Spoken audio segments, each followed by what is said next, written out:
एवढं छान रेडी होऊन आम्ही कुठे जातो हे मी तुम्हाला व्लॉगमध्ये पुढे सांगतेच. पण त्याआधी आजच्या दिवसाची सुरुवात आहे ना मस्त अशा या योगा सेशनने झालेली. हा प्रोग्राम सकाळी 6:30लाच चालू झालेला. मीही तिथे गेलेले, खूप छान रिफ्रेशिंग वाटलेलं. त्यानंतर घरी आल्यावर मस्त असा हा ब्रेकफास्ट एन्जॉय केला आणि आज लंचमध्ये व्हेज बिर्याणी बनवलेली होती.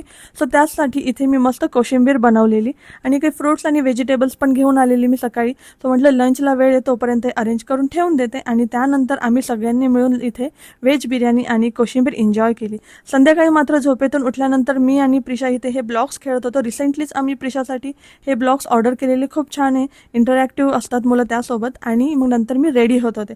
सो मी रेडी होती आमच्या ॲनिव्हर्सरी सेलिब्रेशनसाठी. सो आज माझी आणि राहुलची वेडिंग ॲनिव्हर्सरी आहे आणि त्याचं सेलिब्रेशन करण्यासाठी आम्ही संध्याकाळी इथे बाहेर जात होतो.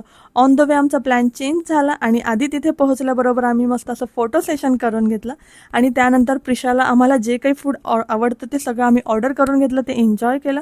आणि जेव्हा डान्स फ्लोअर चालू झालेला तेव्हा आधी आम्ही मस्त डान्स फ्लोअरवर एन्जॉय केला, कारण की नंतर जसा जसा साऊंड वाढत होता तसं तसं लहान मुलांना फ्लोअरवरती अलाउड नव्हतं. म्हणून मग नंतर आम्ही मस्त इथे टेबलवर बसूनच डान्स एन्जॉय केला आणि फूड एन्जॉय केलं. सो चला, यासोबत आजचा ब्लॉग इथेच एंड करते. भेटूया पुढे. बाय.